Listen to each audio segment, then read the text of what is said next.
जय हिंद साथियों, आप सभी का स्वागत है। आज हम लोग आपके लिए जीएसजी की विविध की सीरीज में पुनः कुछ महत्वपूर्ण प्रश्न बैंक लेकर आए। ये प्रश्न बैंक ऐसे हैं जहां से आपकी परीक्षा में सीधे सीधे सवाल पूछे जाते हैं। आप कॉपी कलम लेकर इस वीडियो के अंत तक बने रहिएगा कि जहां जरूरत पड़ेगी हम ये कोशिश करेंगे कि जो प्रश्न बैंक आपकी परीक्षा के लिए महत्वपूर्ण है उन सभी प्रश्नों को व्याख्यात्मक हल के रूप में लेकर चलते रहें। चलिए, सीरीज का पहला प्रश्न आपके सामने डिस्प्ले पे दिख रहा है कि भारत और, ध्यान से देखिएगा, भारत और जो पाकिस्तान है के बीच किस वर्ष शिमला समझौता हुआ था। बहुत इंपॉर्टेंट है टॉपिक। मैं चाहूंगा आप सभी साथी को ध्यान से देखें। शिमला समझौता हस्ताक्षर किए 1970, 72, 74, 76। तो जितने भी साथी इस वीडियो को देख रहे हैं कमेंट सेक्शन में कमेंट करके जवाब देंगे। जहां पे जरूरत लगेगी आप इसे नोट डाउन करते चलिएगा, स्क्रीनशॉट करते चलिएगा। जी हाँ, यहाँ पर इस प्रश्न का उत्तर देखा जाए, आपने एकदम सही बताया है, 1972। यहाँ पे अगर हम बात करें तो 2 जुलाई 1972 भारत पाकिस्तान युद्ध के बाद शिमला में एक संधि पर हस्ताक्षर हुआ। इसे हम शिमला समझौता के नाम से जानते हैं। अगर बात करें इसमें भारत की तरफ से इंदिरा गांधी और पाकिस्तान की तरफ से जुल्फिकार अली भुट्टो सम्मिलित थे। तो यहाँ से भी आपके परीक्षा में सवाल आ सकते हैं। तो आप सभी साथी इन सभी चीज़ों का ध्यान रखते रहिएगा। जो भी लाइव जोड़ते जा रहे साथी वो इस वीडियो को अपने साथी मित्रों को भी शेयर करते चलेंगे। हम बढ़ते हैं अगले प्रश्न, अगले सवाल की तरफ। अगला है अंतर्राष्ट्रीय मुद्रा कोष। अगर हम बात करें तो यहाँ पे आईएमएफ की बात हो रही है, इंटरनेशनल मॉनेटरी फंड। तो एक काम करें, आईएमएफ सही से लिख दिया जाए, आईएमएफ।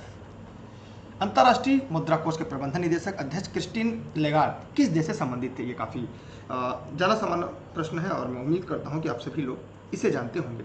अंतर्राष्ट्रीय मुद्रा कोष की अगर स्थापना पूछा जाए तो 1945 में इसकी स्थापना हुई थी। सवाल आता है इसका हेडक्वार्टर कहाँ पे है। तो जितने भी साथी इस वीडियो को देख रहे हैं जरा बताएं इसका हेडक्वार्टर कहाँ पर है। तो वाशिंगटन डीसी में है, वाशिंगटन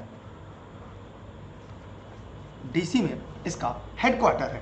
कहाँ पर है? वाशिंगटन डीसी में इसका हेडक्वार्टर है। और इसमें देखा जाए कि कुल कितने देश हैं, तो इसमें जो सदस्य देश हैं 198 देश। काफ़ी चीज़ इंपॉर्टेंट है, परीक्षा के दृष्टिकोण से है, अगर आप चाहें तो इसे लिखते चले। तो क्रिस्टीनी लेगार्ड जो थे ये किस देश से संबंधित थे? ये फ्रांस से संबंधित थे। किससे थे? यह फ्रांस से संबंधित थे। जितने इस वीडियो को लाइव देख रहे हैं जरा कमेंट करके अपने अटेंडेंस दर्ज करा दें कि हम ये भी जान जाए कि कौन कौन साथी हैं जो इस सीरीज को, इस वीडियो को लाइव सेशन में देख रहे हैं। आगे देखते हैं, हम अगले सवाल की तरफ चलते हैं। इसकी स्क्रीनशॉट जहाँ जरूरत पड़े आप लेते चलिएगा। अगला प्रश्न आपके सामने डिस्प्ले पर है। कह रहे जीवित प्राणियों में निषेचन के दौरान नर और मादा गैमेट का संलयन एक कोशिका बनाने के लिए होता है, जिसे कहा जाता है युग्मनज, भ्रूण, डिंब, शुक्राणु। सभी साथी जवाब देंगे जितने भी लोग इस वीडियो को देख पा रहे हैं। ये वीडियो फेसबुक, ये वीडियो यूट्यूब पर लाइव चल रहा है। यहाँ पर होगा युग्मनज, मतलब इस प्रश्न का जो सही उत्तर हम बात करें तो एज का सही और एज का राइट आंसर है। ठीक है, जीवित प्राणी में निषेचन के दौरान नर और मादा जो गैमेट का संलयन एक कोशिका बनाने के लिए होता है, इसे हम युग्मनज कहते हैं। ठीक है, और युग्मकों का जो निर्माण होता है वृषण अंडाशय की जनन कोशिकाओं में अर्धसूत्री विभाजन द्वारा होता है। आगे चलते हैं अगले सवाल की तरफ। अगला है आराम करने वाले व्यक्ति की नाड़ी की दर आमतौर पर प्रति मिनट धड़कन के बीच होती है। बहुत इंपॉर्टेंट है, आराम करने वाले व्यक्ति की नाड़ी की दर आमतौर पर प्रति मिनट धड़कन के बीच होती है 72-80, 60-75, 90-120, 80 और 120। सभी साथी फटाफट कमेंट करिएगा जितने भी लोग इस वीडियो को देख पा रहे हैं। सभी लोग फटाफट कमेंट करिएगा, जितने भी साथी इस वीडियो को देख रहे हैं फटाफट कमेंट करिएगा, क्योंकि अभी की बार एक सीट हमारा। चलिए अभी ध्यान से देखते हैं, सवाल को पढ़ने का प्रयास करते हैं। यहाँ पर इस प्रश्न का उत्तर होगा 72 और 80, मतलब एकदम साफ है। इस प्रश्न का सही उत्तर क्या होगा? आपका ए होगा, 72 और 80 है। ठीक है, इसी के साथ हम बढ़ते हैं एक और अगले प्रश्न की तरफ, एक और अगले क्वेश्चन की तरफ। आगे सवाल आपके सामने, एक बार ढाल ले जाने के बाद गर्म करके नरम नहीं किए जा सकने वाले प्लास्टिक को क्या कहा जाता है? पॉलीविनाइल क्लोराइड, पीवीसी, उच्च घनत्व polythene, HDPE, thermoplastic, polyurethane, TPU, thermosetting plastic. सभी साथी जवाब जरूर दीजिएगा जितने भी लोग इस वीडियो को देख रहे हैं। आपकी संख्या बहुत ही कम है, एक बार वीडियो को अपने साथी मित्रों को जरूर से शेयर करिएगा। चलिए यहाँ पे ध्यान से देखते हैं, यहाँ पर क्या होगा? Thermosetting plastic. यहाँ पर क्या होगा इस प्रश्न का उत्तर? थर्मोसेटिंग प्लास्टिक, अर्थात इस प्रश्न का सही उत्तर क्या है? डी। अगर आपने भी इस प्रश्न का उत्तर डी बताया है तो जवाब आपके सही है, थर्मोप्लास्टिक। एक बार ढले जाने के बाद गर्म के नरम नहीं किए जा सकने वाले प्लास्टिक को हम थर्मोसेटिंग प्लास्टिक कहते हैं। यह वह प्लास्टिक है जो पहली बार गर्म करते समय मुलायम हो जाता है और इसे इच्छित आकार में ढाल लिया जाता है। इसे पुनः गर्म करके मुलायम नहीं बनाया जा सकता। ठीक है, इसमें बिटल होता है, वेकेलाइट होता है, इसके उदाहरण है। अगला सवाल है, एक वयस्क इंसान सामान्य रूप से 24 घंटे में 1 से कितना लीटर लगभग मूत्र विसर्जित करता है? सभी साथी जवाब जरूर दीजिएगा। एक वयस्क इंसान 24 घंटे में लगभग कितना लीटर मूत्र विसर्जित करता है? तो यहाँ पर होगा 1 से लेकर अगर हम बात करें तो लगभग 1.8 लीटर मूत्र विसर्जित करता है। यह भी इंपॉर्टेंट है आप सभी के लिए। ठीक है, अलग अलग किताबों में आपको अलग अलग मिलता है। सामान्यतः मूत्र की मात्रा मनुष्य द्वारा जो जल ग्रहण किए जाते हैं, भोजन की प्रकृति, उनकी शारीरिक मानसिक स्थिति और वातावरण ताप पर निर्भर करती है। लेकिन अगर सामान्यतः मूत्र अम्लीय प्रकृति का होता है, इसका अपेक्षित घनत्व जल से अधिक होता है। ये मूत्र क्या होता है? अम्लीय होता है। ध्यान दीजिएगा, जो मूत्र होता है ये अम्लीय होता है और जल से इसका ज़्यादा घनत्व होता है सामान्यतः। तो सामान्यतः लिया जा रहा है। वैसे ये खाने पीने की प्रकृति, आपकी जो यूँ कह सकते हैं स्वास्थ्य और पीने की पानी, इस आधार पर डिसाइड किया जाता है। लेकिन सामान्यतः अगर हम बात की जाए तो लगभग ये क्या होता है? 1.8 लीटर होता है। ये सामान्यतः की बात की जा रही है। इसी के साथ हम एक और अगले प्रश्न की तरफ बढ़ते हैं। जहाँ जरूरत पड़े आप इसकी स्क्रीनशॉट रख सकते हैं। टेलीग्राम पर क्लास खत्म होने के बाद इसकी PDF भी आपको मिल जाती है। 1943 में विटामिन के आविष्कार के लिए किसको नोबेल दिया गया? मेरा सवाल है, विटामिन के से क्या होता है? जितने भी साथी वीडियो को देख रहे हैं एक बार कमेंट बॉक्स में जाएंगे और कमेंट करके ये जरूर बताएंगे कि विटामिन के से क्या क्या चीजें होती हैं। ठीक है, विटामिन के आविष्कार के लिए किसे? डोजी एवं डैम को नोबेल पुरस्कार दिया गया था। जी आप सभी का फिर से स्वागत है इस चैनल में। आप लोग डेली समय से क्लास में जुड़े रहा करिएगा। हम बढ़ते हैं इसके एक और अगले प्रश्न की तरफ। हम चलते हैं। अगला है, इनसाइड आईबी एंड रा the rolling stone that gathered moss किताब के लेखक कौन है? अशोक चतुर्वेदी, विक्रम शूल, के शंकरन नायर, केसी वर्मा। जितने भी साथी इस वीडियो को देख रहे हैं वे सभी साथी कमेंट सेक्शन में जाएंगे और कमेंट करने के बाद दिए गए प्रश्न का जवाब जरूर देंगे। बताइए मेरे प्यारे साथियों, इस देश के निर्माताओं, देखिए इनसाइड आईबी एंड द रा rolling stone that gathered moss किताब के जो लेखक हैं के शंकरन नायर थे। मतलब इस प्रश्न का जो सही जवाब है वो आपका सी है। के शंकरन नायर भारत के सर्वोच्च खुफिया agency research and analysis wing रा के और राजनयिक निदेशक भी थे। चलिए, इन्हें कर्नल मेनन के नाम से भी जाना जाता है कि ये अपने सहयोगियों के बीच। आगे चलते हैं अगले प्रश्न की तरफ। अगला प्रश्न आपके सामने है, किस संशोधन ने संसद और राज्य विधानमंडलों पर माल और सेवा कर को नियंत्रित करने वाले कानून बनाने के लिए एक शक्ति प्रदान किया गया? 101वें संशोधन विधेयक 2014, 115वें संशोधन विधेयक 2014, 120वें संशोधन विधेयक 2014, 122वें संशोधन विधेयक 2014। जितने भी साथी इस वीडियो को देख रहे हैं सभी साथी कमेंट बॉक्स में जाएं और कमेंट करके जवाब देंगे। जितने भी लोग इस वीडियो को देख पा रहे हैं फटाफट कमेंट सेक्शन में कमेंट करिएगा। मेरे प्यारे शिक्षक साथियों, इस देश के निर्माताओं, खासकर जो भी भर्ती परीक्षा की तैयारी करे, GSG की विविध की सीरीज है, इस सभी भर्ती परीक्षाओं के लिए आपके लिए महत्वपूर्ण निःशुल्क क्लास आप सभी के लिए देशित में है। देखिए, इस प्रश्न का उत्तर जो होगा वो होगा 122वें संशोधन विधेयक 2014। जरा बताइएगा, मेरी आवाज साफ जा रही है आप लोग तक? नहीं। 122वें संविधान संशोधन 2014, इसके बारे में जानते हैं। 122वां संविधान संशोधन विधेयक 2014 ने संसद और राज्य विधानमंडल पर माल और सेवा कर को नियंत्रित करने वाले कानून बनाने के लिए एक साथ शक्ति दी थी। विधेयक राज्यसभा की अगर हम बात करें, अगर हम राज्यसभा की बात करें, यहाँ पे राज्यसभा, तो यहाँ पर 6 अप्रैल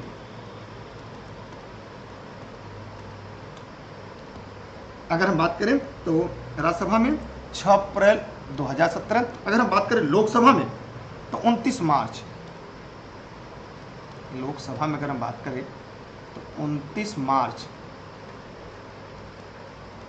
2017 को पारित कर दिया गया था। और ये GST कब लागू हुआ था? अगर GST लागू की बात करें तो 1 जुलाई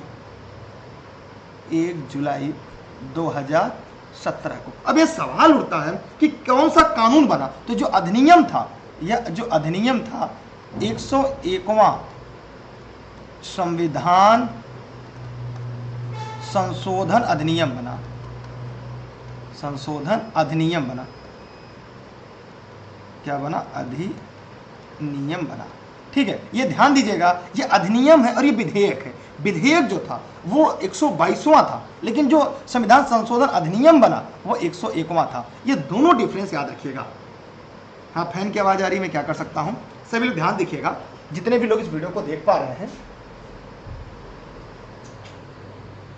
अब जरा फटाफट कमेंट सेक्शन में बताइए कमेंट करके कि अब क्या किया जाए। दोनों बात समझ में आ गई, 101वां और 122वां। अगर नहीं समझ में आया है तो बताइए। कल्पना जी लाइव देख रहे हैं, अनूप जी और मिश्रा जी, सत्येंद्र जी, एकता जी, बताइए सभी लोग फटाफट कमेंट करिए कि आप लोग को समझ में आ गया ना, ये दोनों कॉन्सेप्ट समझ में आ गया ना। ठीक है, अनूप जी ने बताया कि जो जीएसटी परिषद 279A, ठीक है। हम आगे चलते अगले सवाल की तरफ, अगले प्रश्न की तरफ। अगला है, एक अनधिकृत कंप्यूटर प्रोग्राम एक अधिकृत कार्यक्रम की तरह व्यवहार करता है, जिससे वह वास्तव में क्या कर रहा है उसे छुपाता है, इसे संभवतः कहते हैं। कंप्यूटर के सवाल है, फिर भी कमेंट सेक्शन में जाइए, कमेंट करके बताइएगा। ट्रोजन हॉर्स, वायूर, डिडलिंग, स्पैमिंग, सभी लोग फटाफट कमेंट करके बताइएगा। जी हाँ, यहाँ पर इस प्रश्न का उत्तर है ट्रोजन हॉर्स। इस प्रश्न का सही जवाब है। देखिए, प्रश्न दिन आपको क्लास इस समय लाइव मिल जाती है, लेकिन कभी कभी क्या होता है, हाँ सोनू जी भी हैं, प्रीतम जी हैं, तो यहाँ पे ध्यान दीजिएगा कि कभी कभी समस्या हो जाती है, इसलिए क्लासेस बीच में डिस्टर्ब हो जाती हैं। अकेले ही सारा काम देखना होता है, घर का, बाहर का और विभाग का, तो इसी वजह से कभी कभी क्लास मिस जाती है, लेकिन डेली आपको इसी समय क्लासेस मिलती रहेंगी। एक अनधिकृत कंप्यूटर प्रोग्राम एक अधिकृत कार्यक्रम की तरह व्यवहार करता है, जिससे वह वास्तव में क्या कर रहा है उसे छुपाता है। इसे हम ट्रोजन हॉर्स कहते हैं। एक ऐसा प्रोग्राम है जो दिखने में तो सही अनुभव होता है, लेकिन यदि इसे चलाया जाए तो इसके प्रभाव भयंकर होते हैं। इसका इस्तेमाल किसी हैकर को किसी पासवर्ड को तोड़ने के लिए किया जा सकता है। चलिए आगे चलते हैं अगले सवाल की तरफ, अगले प्रश्न की तरफ। निम्नलिखित में से कौन सी नदी यमुना नदी की सहायक नदी नहीं है? आजकल बहुत सारे प्रश्न ट्रेंडिंग में है। मैं बार बार कहता हूं, नहीं वाले सवाल को जितना ज्यादा पढ़ेंगे उतना बढ़िया आपकी तैयारी होगी। सभी साथी बताइए, यहाँ पर है केन, बेतवा, चंबल, कल्याणी, जितने भी लोग हैं उस वीडियो को फटाफट कमेंट करिएगा। हाँ ठीक है। देखिए, वॉइस समस्या आ रही थी, इसलिए फेस नहीं दिखा रहे हैं, क्योंकि बार बार आवाज आती, बाहर की आवाज खींच रहा था, इसके लिए मुझे मजबूरन बंद करना पड़ा। सभी लोग फटाफट कमेंट सेक्शन में जाइए, कमेंट करके बताइए। चलिए यहाँ पे ध्यान से देखते हैं। यहाँ पे केन है, बेतवा भी है, चंबल भी है, लेकिन कल्याणी नहीं, इसलिए इस प्रश्न का जो सही जवाब होगा वो आपका डी होगा। आपने भी इस प्रश्न का उत्तर डी बताया है, इसका मतलब आपके जवाब पूरी तरह से सही है। अगला सवाल है, मृदा जिसमें मुख्य रूप से पोटास की कमी है उत्तर प्रदेश के जिले में पाई जाती है। यूपी स्पेशल का सवाल है। विविध जीएस जीके यूपी स्पेशल सभी सीरीज आपके साथ एक साथ लाइव होती है सीरीज में, तो बताइएगा फटाफट कमेंट करके। जौनपुर, बहराइच, बलरामपुर, गोंडा, क्या होगा? सभी साथी फटाफट बताएं।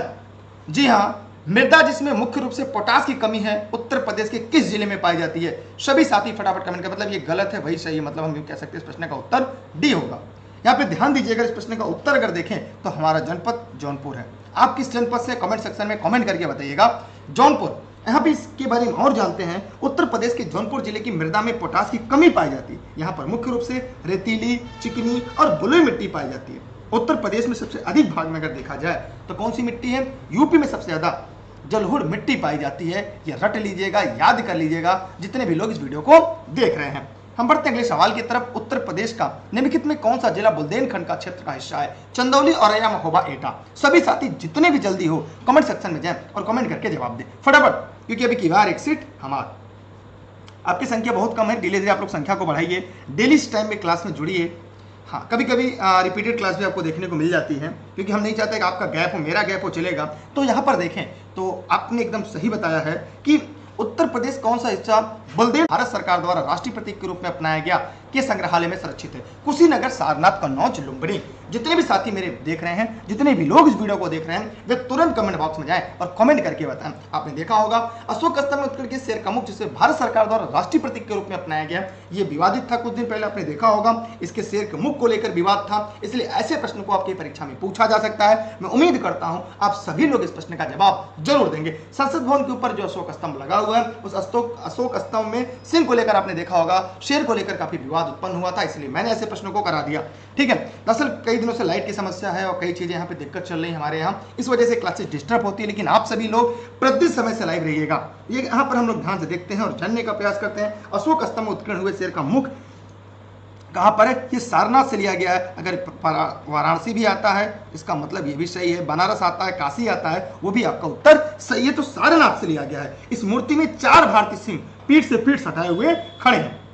4 भारतीय सिंह है, ये प्रश्न पूछ सकता है कितने भारतीय सिंह है, उनकी संख्या 4 है। 4 भारतीय सिंह है जो पीठ से पीठ सटाए हुए खड़े हुए हैं। इनका शीर्ष भाग अगर देखा जाए, अशोक स्तंभ भी अपने मूल स्थान पर स्थित है। इसका शीर्ष भाग सारनाथ के संग्रहालय में रखा हुआ है। यह सिंह चतुर्मुख स्तंभ शीर्षी भारत के राष्ट्रीय चिन्ह के रूप में स्वीकार किया गया। नीचे हम लोगों ने देखा है कि एक लाइन लिखी होती है सत्यमेव जयते। सत्यमेव जयते कहां से लिया गया है? जितने भी साथी इस वीडियो को देख रहे हैं कमेंट बॉक्स में जाएंगे और कमेंट करके जवाब जरूर देंगे। हम बढ़ते हैं आज के अगले सवाल की तरफ। चंदेल शासक के दौरान उत्तर प्रदेश का निम्नलिखित में से कौन सा क्षेत्र जेजाक भुक्ति या जयहोटी के नाम से जाना जाता है? अवध, बुंदेलखंड, काशी, दोआब। बहुत इंपॉर्टेंट है, मैंने इसलिए इस क्षेत्र को लिया। ये यूपी स्पेशल का एक इतिहास वर्जन है, मान यूपी स्पेशल का इतिहास वर्जन। जी हाँ मेरे प्यारे साथियों, इस देश के निर्माताओं फटाफट कमेंट करिएगा और कमेंट करने के बाद दिए गए प्रश्न का जवाब दीजिएगा। सभी लोग फटाफट कमेंट करिए। जी हाँ, यहाँ पर इस प्रश्न का उत्तर एकदम सही बताया है आप लोगों ने। अवध, बुंदेलखंड, काशी, दोआब। यहाँ पर इस प्रश्न का उत्तर होगा बुंदेलखंड। अगर आपने बुंदेलखंड बताया है इस प्रश्न का उत्तर सही है। ये चंदेल शासक के दौरान जेजाक भुक्ति या जयहोटी के नाम से जाना जाता था। चंदेल राजा जयशक्ति जेजाक के नाम से बुंदेलखंड का नाम जेजाक भुक्ति रखा गया था।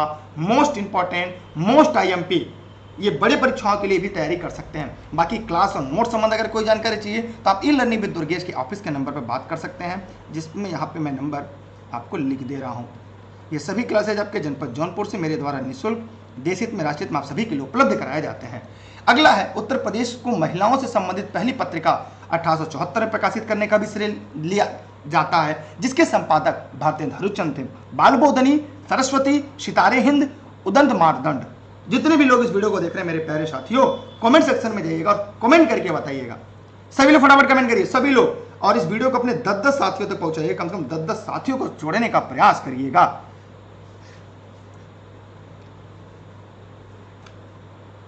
चलिए यहाँ पे हम लोग ध्यान से देखते हैं, जानते हैं, समझते हैं। यहां पर क्या है? बालबोधनी, सरस्वती, सितारे हिंद, उदंत मारदंड। यहां पर हम लोग ध्यान से देखेंगे, इस प्रश्न का उत्तर होगा बालबोधनी। क्या होगा? बालबोधनी। यह 1 जनवरी 1874 को अगर हम बात करें तो 1 जनवरी 1874 में भारतेंद्र हरिश्चंद्र ने बालबोधनी पत्रिका का प्रकाशन शुरू किया। यह महिलाओं से संबंधित पहली मासिक पत्रिका थी। यह हिंदी मासिक पत्रिका कहां से प्रकाशित होती थी? वाराणसी से प्रकाशित होती, जिसका पूर्ण नाम बनारस था। काशी नगरी से प्रकाशित होती थी। स्क्रीनशॉट कर लीजिएगा जो भी साथी इस वीडियो को देख रहे हैं। हम चलते हैं अगले प्रश्न की तरफ, अगले सवाल की तरफ। आपके सामने तीसरी बौद्ध परिषद किस शहर में आयोजित की गई थी? 4 बौद्ध समितियां, बौद्ध संगीत का आयोजन किया गया था। यहाँ पे पूछा है तीसरी बौद्ध जो परिषद थी वो किस शहर में आयोजित की गई थी? मेरे प्यारे साथियों, इस प्रश्न का जवाब जरूर दीजिएगा, कमेंट सेक्शन में जाइएगा, कमेंट करके बताइएगा। ये सिलेक्शन वाले टॉपिक हैं, ये सिलेक्शन वाले प्रश्न हैं आप सभी के। बताइए सभी लोग फटाफट कमेंट करके। जितने भी लोग इस वीडियो को देख रहे हैं फटाफट कमेंट करिएगा।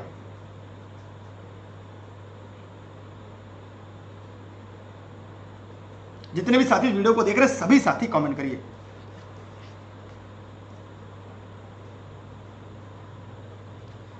यांगुन, पाटलिपुत्र, वैशाली, राजगीर। सभी साथी जवाब जरूर दीजिएगा। जितने भी लोग इस वीडियो को देख रहे हैं जल्दी जल्दी फटाफट कमेंट सेक्शन में जाइए, कमेंट करिएगा।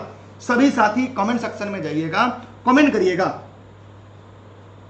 यह पाटलिपुत्र एकदम सही जवाब। बहुत सारे लोगों का जवाब सही है। पाटलिपुत्र, पाटलिपुत्र, पाटलिपुत्र एकदम सही जवाब है। तीसरी बौद्ध परिषद पाटलिपुत्र शहर में ही आयोजित हुई थी। यह बौद्ध परिषद अशोक के शासनकाल में देखा जाए। किसके शासनकाल में? अशोक के शासनकाल में। कब? 250 ईसा पूर्व, 250 ईसा पूर्व हुई। इसकी अध्यक्षता किसने की थी? मोगलीपुत्र तिस ने की थी। इसकी अध्यक्षता मोगलीपुत्र तिस ने की थी। इसकी अध्यक्षता बहुत इंपॉर्टेंट है। भारतीय रिजर्व बैंक की स्थापना किस वर्ष हुई थी? मोस्ट आईएमपी है। ये सारे प्रश्न जो है मोस्ट आईएमपी है। चारों बौद्ध संगति आप लोग याद करके रखिएगा, क्योंकि परीक्षा के दृष्टिकोण से सबसे ज्यादा महत्वपूर्ण है। भारतीय रिजर्व बैंक की स्थापना किस वर्ष हुई थी? 1930, 35, 40, 45। सभी साथी फटाफट कमेंट करें।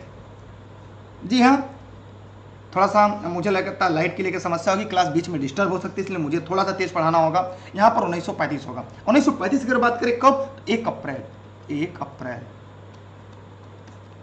1935, 1 अप्रैल 1935 में। ठीक है, यह भारत का केंद्रीय बैंक है। यह भारत के सभी बैंकों का संचालन करता है। यह बैंकों का बैंक है। इसका जो हेडक्वार्टर है वो मुंबई में है।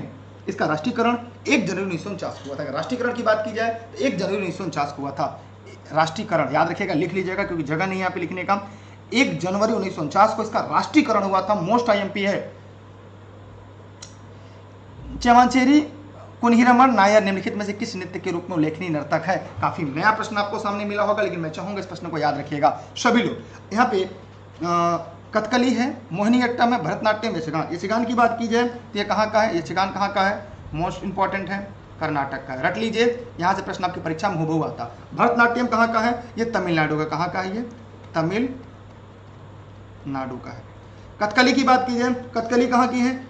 कथकली नृत्य तो यहाँ पर जो हम लोगों ने देखा मोहिनीअट्टम केरल का है। इस प्रश्न का उत्तर है कथकली। कथकली का है चेमाचेरी कुन्हीरमण नायर, इस नृत्य का उल्लेखनीय नर्तक है, इसलिए इस प्रश्न का उत्तर क्या होगा? कथकली।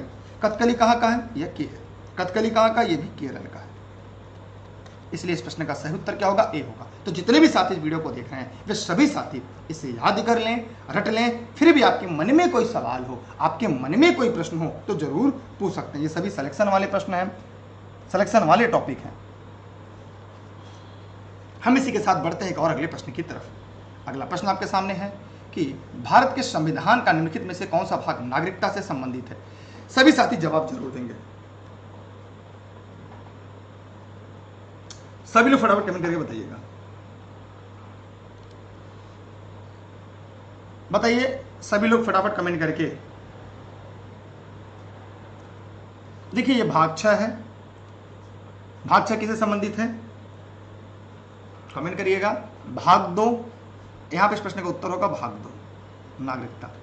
अनुच्छेद की बात की जाए, अनुच्छेद 5 से लेकर 11 तक।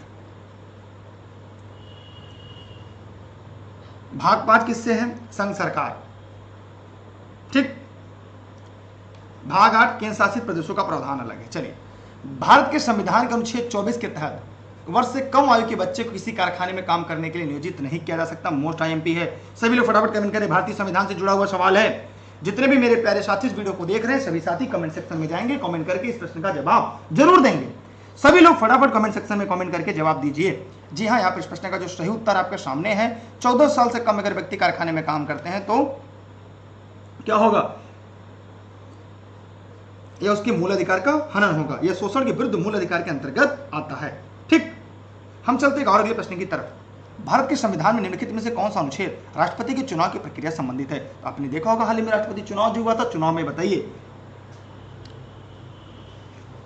वर्तमान राष्ट्रपति कौन है? अरे कौन से राष्ट्रपति क्रम के अनुसार कौन है? पद के हिसाब से, व्यक्ति के हिसाब से कौन है और पद के हिसाब से कौन है? 2 सवाल यहां से और आपका बनेगा।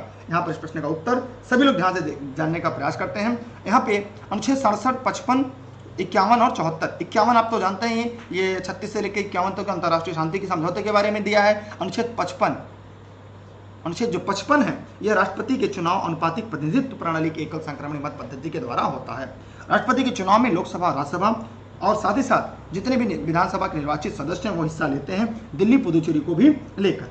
ठीक है। जो 70वें संविधान संशोधन, दिल्ली पुदुचेरी किससे लिया गया है?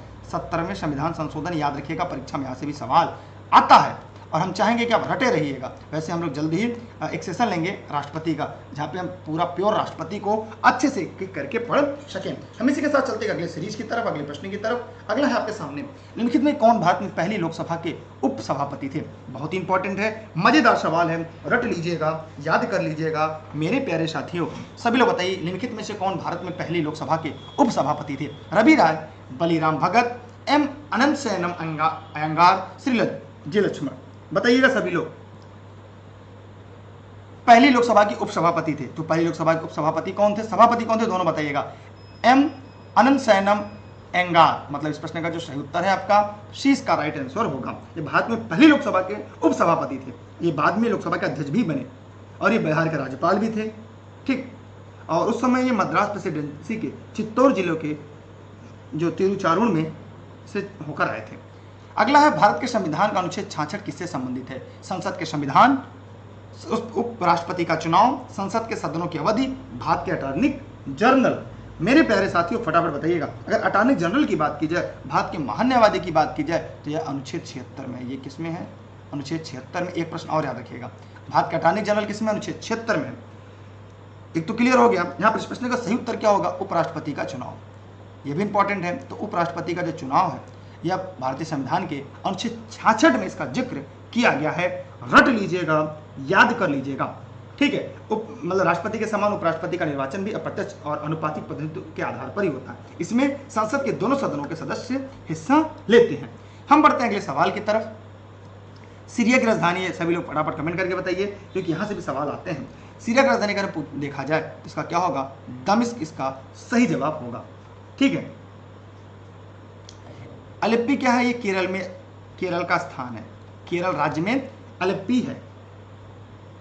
ये झील है, भूल भुलैया है, लैगून है, मीठे पानी की नदियां हैं। इसे पूर्व का बेसिन कहा जाता है। इसे पूर्व का बेसिन कहा जाता है। होम्स क्या है? इस सीरिया के मध्य में है। हमा क्या है? एक स्थान का नाम है, ठीक है। हम चलते हैं इसके साथ अगले प्रश्न की तरफ। अगला प्रश्न आपके सामने है, म्यांमार की जो मुद्रा है निम्नलिखित में से कौन सी है? Kyat, naira, riyal, krone. सभी लोग फटाफट बताइए। भारत का पड़ोसी देश है, भारत से पड़ोसी जुड़ा हुआ है, इसलिए मैं चाहूंगा इस प्रश्न का जवाब मेरे साथी सभी लोग देंगे, जितने भी लोग इस वीडियो को देख रहे हैं। सभी लोग बताइए म्यांमार की मुद्रा क्या है? Kyat, naira, riyal, krone. Myanmar की राजधानी क्या है? कमेंट करके बताइए म्यांमार की राजधानी क्या है। जितने भी लोग इस वीडियो को देख रहे हैं सभी साथी कमेंट करके बताइएगा म्यांमार की राजधानी क्या है। चलिए यहाँ पे ध्यान देते हैं, म्यांमार की मुद्रा जो है वो क्यात है। क्या है? क्यात है म्यांमार की मुद्रा। यहाँ पर प्रश्न है कि यहाँ पे क्रोन कहाँ की है? तो क्रोन ग्रीनलैंड की मुद्रा कहाँ पे है? ये ग्रीनलैंड की मुद्रा है। ग्रीनलैंड की मुद्रा क्रोन है। अगर हम बात करें रियाल की, तो रियाल क्या है? कतर, सऊदी अरब, ओमान, यमन की मुद्रा है। रियाल कहाँ की है? ध्यान दीजिएगा, कतर की है, ओमान की है, यमन की है, सऊदी अरब की है। लाइक कर लीजिएगा, पैसे नहीं कटेगा। वीडियो को शेयर करिएगा, अपने 10-10 साथियों को जोड़ कर रखिएगा। ये क्लास प्रतिदिन रात 9:30 बजे ई लर्निंग विद दुर्गेश पर आपको लाइव मिलती रहेगी, क्योंकि जब तक तोड़ेंगे नहीं तब तक छोड़ेंगे नहीं। अभी की बार एक सीट हमारा। अगला है, अफ्रीका महाद्वीप का सबसे अधिक आबादी वाला देश निम्नलिखित में से कौन सा है? Morocco, Nigeria, Benin, Somalia. बताइए सभी लोग फटाफट कमेंट करके, अफ्रीका महाद्वीप का सबसे अधिक आबादी वाला क्या है? एकदम से जब आप लोगों ने दिया, थोड़ा सा तेज पढ़ा रहे हैं, फास्ट पढ़ा रहे हैं, क्योंकि मेरे यहाँ थोड़ी तकनीकी समस्या चल रही है, बिजली की समस्या चल रही है, अचानक से बंद हो सकता है। नाइजीरिया, एक इन्वर्टर भी है, फिर भी पता नहीं कहीं से कहाँ 60 सर्किट है, पता नहीं चल पा रहा है, अचानक से पूरी बैटरी एक बार में डाउन हो जा रही है। यहाँ पर नाइजीरिया होगा। नाइजीरिया की राजधानी क्या है? अबूजा। नाइजीरिया की राजधानी क्या है? अबूजा। यह प्रश्न पूछा जा सकता है कि जो नाइजीरिया है इसकी राजधानी क्या है? अबूजा। और यहाँ पे सबसे ज्यादा आबादी रहती है। अगर हम बात करें मोरक्को की, तो मोरक्को उत्तरी अफ्रीका के देश है, इसकी राजधानी रबात। इसकी राजधानी क्या है? रबात। इसकी राजधानी है रबात। मोरक्को की राजधानी क्या है? रबात। बेनिन की बात करें, यह पश्चिमी अफ्रीका में एक देश है जिसकी राजधानी है पोर्टो नोवो। इसकी राजधानी क्या है? Porto novo. सोमालिया भी देश है, इसकी राजधानी है मोगादिशु। क्या है? इसकी राजधानी है मोगादिशु। मोगादिशु एक ही में है, ऊपर जगह नहीं थी इसलिए मैंने नीचे लिख दिया मोगादिशु। तो रट लीजिएगा, याद कर लीजिएगा। मैं हमेशा कोशिश करता हूं कि आपको ज्यादा चीजें बढ़ाऊं। एक आपको आइडिया मिल जाएगा कि आपको जीएसजी के विविध की सीरीज में क्या क्या चीजें पढ़नी है। विज्ञान में कहां से पढ़ना है, यूपी स्पेशल में कहां से पढ़ना है, ज्योग्राफी में कहां से पढ़ना है, संविधान में कहां से पढ़ना है, हिस्ट्री में कहां से पढ़ना है। तो एक ट्रेंड आपको पता चल जाता है, कंप्यूटर में क्या पढ़ना है, यूपी स्पेशल में क्या पढ़ना है, ये क्राइटेरिया आपको पता चल जाती है। इसलिए डेली सीरीज में आप लोग कॉपी कलम लेकर बैठिएगा, क्योंकि जो आपके लिए इंपॉर्टेंट लगेगा उसे नोट डाउन करते चलिएगा। उत्तरी अमेरिका के निम्नलिखित देशों में कौन से देश में वन भूमि का क्षेत्रफल उसके कुल भूमि क्षेत्र के प्रतिशत के रूप में उत्तरी अमेरिका क्षेत्र में सबसे अधिक है? Cuba, Canada, Haiti, Jamaica. सभी लोग फटाफट कमेंट करके बताइएगा। बताइए सभी लोग, जवाब जरूर दीजिएगा। जी हाँ, रबात कैपिटल ऑफ मोरक्को सही है। अनूप जी, एकता जी और कल्पना जी, सवितानंद मिश्रा जी, हाँ आप लोग, सोनू जी लगातार लगे हुए हैं और आपके जवाब सही आते हैं। मतलब लगता है कि आप लोग मेहनत करें। भगवान करे जल्दी से आप लोग अपने अपने मंजिल को प्राप्त करें और अपने परिवार का भी नाम रोशन करें। चलिए यहाँ पे ध्यान से देखते हैं। उत्तरी अमेरिका अगर हम बात करें तो यहाँ पे क्या होगा? कनाडा होगा। जमैका किस देश में? कमेंट करके बताइएगा, जमैका किस देश में है? क्यूबा कहाँ है? क्यूबा की राजधानी क्या है? हम बढ़ते अगले प्रश्न की तरफ। कनाडा की राजधानी क्या है? सभी लोग बताइए। कनाडा की राजधानी बहुत इंपॉर्टेंट है। अगला सवाल, कौन सी नदी बंगाली खाड़ी में नहीं गिरती? बहुत ही यूनिक सवाल है, परीक्षा में पूछा जाने वाला सवाल है कि कौन सी नदी नहीं गिरती है? कहां पे? बंगाल की खाड़ी में। नर्मदा, कावेरी, कृष्णा। देखिए नर्मदा, नहीं गिरती है, ये गिरती है अरब सागर में, ये गिरती है आपके अरब सागर में। कावेरी गिरती है, कृष्णा गिरती है, गोदावरी गिरती है। इसलिए इस प्रश्न का उत्तर क्या होगा? ए। जो गलत है वही सही, क्योंकि पूछा निम्नलिखित में से कौन सा सही नहीं है। ये कहां पे गिरती है? अरब सागर में गिरती है, खंभात की खाड़ी में। कहां गिरती है? ये गिरती है खंभात की खाड़ी में। ये कहां पे गिरती है? खंभात की खाड़ी में गिरती है। जी हाँ मेरे साथियों, आगे देखते हैं। मानवाधिकार कार्यकर्ता कृति भारती किस सामाजिक बुराई के विरुद्ध लड़ाई में शामिल है? महिलाओं पर तेजाबी हमला, बाल और बधुआश्रम, बाल विवाह, सर पर मैला ढोना। मानवाधिकार कार्यकर्ता कीर्ति भारती किस सामाजिक बुराई के विरुद्ध लड़ाई में शामिल है? और डेली क्लास के लिए आप लोग टेलीग्राम जरूर ज्वाइन करिएगा। टेलीग्राम पे आपको सर्च करना है दुर्गेश सर, बिना स्पेस के सर्च करिएगा। ई लर्निंग विद दुर्गेश आएगा, उसे ज्वाइन कर लीजिएगा। सभी क्लास जहां पे आपको निःशुल्क देश हित में राष्ट्र हित में मिलते रहेंगे। बताइए, एकदम सही बताया। कीर्ति भारती बाल विवाह से किससे जुड़ी हुई थी? बाल विवाह एकदम सही जवाब है। वह राजस्थान के जोधपुर जिले से हैं। ठीक, अगला सवाल है आपके सामने। मैं उम्मीद करता हूं आप इसका जवाब जरूर देंगे। भारत सरकार छत्तीसगढ़ को एक विशेष नक्सल विरोधी युद्ध बल प्रदान करने जा रही है, उसका नाम क्या है?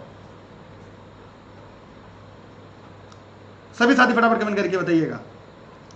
Black panther, greyhound, cobra, white tiger. देखिए आज का आखिरी सवाल, इसी के साथ आज की सेशन सीरीज समाप्त होगी। आप सभी साथी सेक्शन में जुड़े हैं। ऑनलाइन क्लास नोट संबंधी अगर कोई जानकारी चाहिए इस नंबर पर कमेंट करके जवाब जरूर दीजिएगा।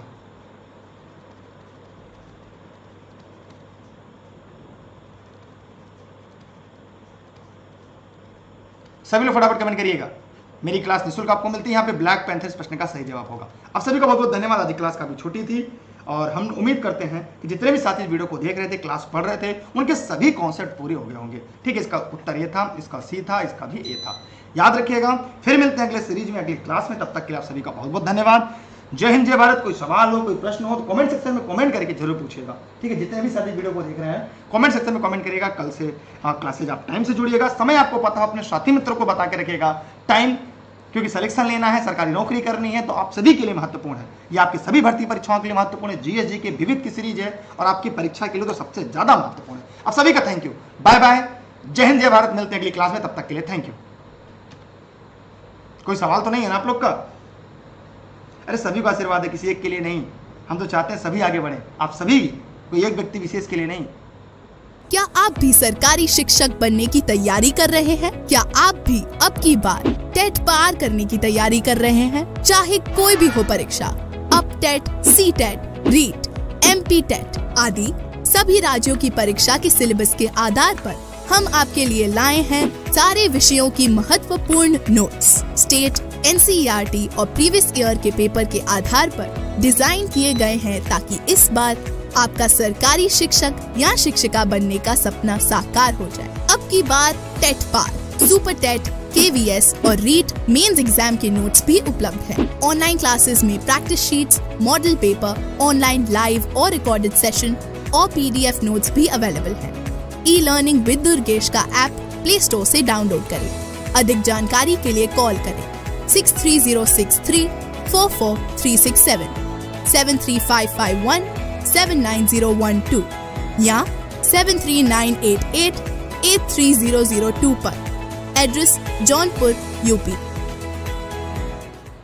क्या आप भी सरकारी शिक्षक बनने की तैयारी कर रहे हैं? क्या आप भी अब की बार टेट पार करने की तैयारी कर रहे हैं? चाहे कोई भी हो परीक्षा, अब TET, C TET, REET, MP TET आदि सभी राज्यों की परीक्षा के सिलेबस के आधार पर हम आपके लिए लाए हैं सारे विषयों की महत्वपूर्ण नोट्स। स्टेट, NCERT और प्रीवियस ईयर के पेपर के आधार पर